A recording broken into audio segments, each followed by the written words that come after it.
E Bolsonaro tinha razão? É isso mesmo, gente. Vocês ouviram de mim, hein? Que incrível, hein? Não é que Bolsonaro tem razão. Devemos combater a pandemia não esquecendo da economia. O problema que eu vejo aí, e esse problema os apoiadores não vê com certeza, é que o nosso presidente ele é muito ruim de comunicação e ele erra em alguns pontos. Então o presidente tinha razão em metade daquilo que ele falava, metade estava errado. Onde é que estava errado? Estava errado ser contra as máscaras, dizer que máscara não serve para nada. Estava errado quando ele foi contra as vacinas. A vacina é importante, máscara é importante. Preservar a economia é também importante, preservar os empregos é também muito importante. Então, nesse ponto, o presidente estava com a razão, ele estava certo. Quando ele diz que ele não mudou de opinião, que ele é contra o lockdown, ele está certo, porque qualquer pessoa de bom senso hoje no país sabe que nós não temos condições de fazer lockdown. Está errado quem diz que o lockdown não funciona. Ele funciona. Porém, a nossa composição socioeconômica, vamos dizer assim, diante da nossa situação socioeconômica, nós não temos condições de impor lockdown. As pessoas mais pobres, os menos favorecidos, não resistem ao lockdown. É um risco muito grande. Nós nunca tivemos, é verdade, lockdown no Brasil. E não pensamos, e não devemos cogitar essa possibilidade. O distanciamento social que temos aí, que é longe de ser lockdown, ele já traz um efeito muito perverso para a nossa sociedade, para a nossa economia. Quiçá um lockdown, se tivéssemos um lockdown, era um caos total. Por outro lado, o fato de o nosso presidente não ter trabalhado por um distanciamento social para que as pessoas tivessem responsabilidade, isso contribuiu muito para que a doença se agravasse. Aí o vice-presidente ele disse, mas vocês exageram quando fazem essa crítica ao presidente, porque se ele tem todo esse poder, ele já está reeleito. Vocês concordam que se ele, com o discurso dele, ele consegue levar as pessoas a se expor, então é óbvio que ele vai conseguir convencer essas pessoas a votar nele. Nele, não é em mim não, gente, nele. Então é claro que ele estaria eleito. Então é claro que vocês estão superestimando esse ato do presidente. Não, isso não é verdade. Porque não que o que ele fale incentive as pessoas. O problema é que ao ter essa convicção, e ao expor essa convicção, e mais, ele trabalhar em cima dessa convicção, ele deixou de executar políticas públicas que fossem que são necessárias para o combate à pandemia, isto é, para a prevenção.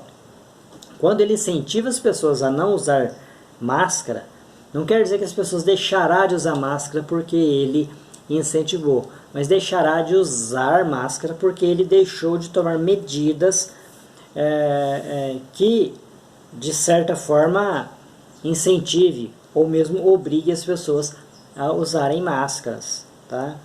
E essa obrigação ela não tem a ver aí com estado ditatorial, não tem a ver aí com questão de autoritarismo, não, porque é uma questão de saúde pública, então ela é válida inclusive nas democracias.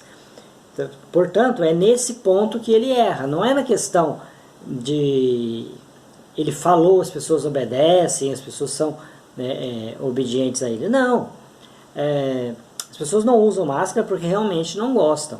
Daí o presidente incentiva, as pessoas deixam de usar. A vacina, ela causa um certo medo, aí, um certo desconforto, etc. e tal.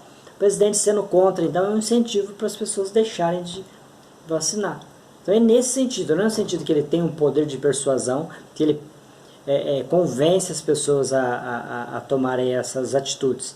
Não é nesse sentido que a gente fala. Nós falamos no sentido de que ao ter essas convicções, ele deixa de fazer as políticas públicas necessárias nesse sentido. Agora, fica claro que ele tinha razão, que ele tem razão quando ele diz que nós devemos cuidar da economia, que o desemprego mata, que a pobreza mata. Isso aí ninguém duvida. Isso aí qualquer pessoa sincera, de bom senso, concorda. Então nisso o presidente estava certo. O que nós precisamos combater de fato? Onde está de fato a transmissão do vírus? Está nas festas. É nesse momento, na festa, ali na churrascada, ali quando a gente está com os amigos tomando aquela cervejinha para relaxar, porque essa é a função da cerveja, né? Essa é a função dali do momento recreativo que temos. Então a gente relaxa de verdade. É nessa hora que o vírus ele tem a possibilidade de transmitir muito mais. Claro, porque você perde ali todo aquele rigor, todo aquele controle que a gente tem no dia a dia quando estamos trabalhando, por exemplo. Então, se você vai em uma loja, ali tem álcool em gel para você. As lojas elas controlam o fluxo de pessoas para que não haja aglomeração. Portanto, ali você tem uma possibilidade de contágio muito menor. Diferentemente do que acontece nas festas. Que aí sim você tem aglomeração, você vai ter ali uma distração maior, aí a gente toma uma cervejinha, fica mais relaxado, a gente até esquece da pandemia. A gente não esquece quando está trabalhando, né? É interessante frisar isso. Então, não é o trabalho que atrapalha o controle da pandemia, não. É o momento de recreação ali, é o momento de distração. São as festas, os momentos de, digamos, de lazer. Não que não precisamos de lazer, mas nesses tempos de pandemia, nós precisamos ter um lazer diferenciado, sem aglomerações, certo?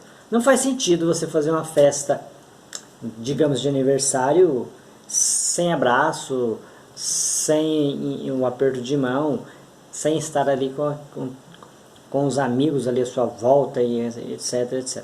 Isso não faz sentido.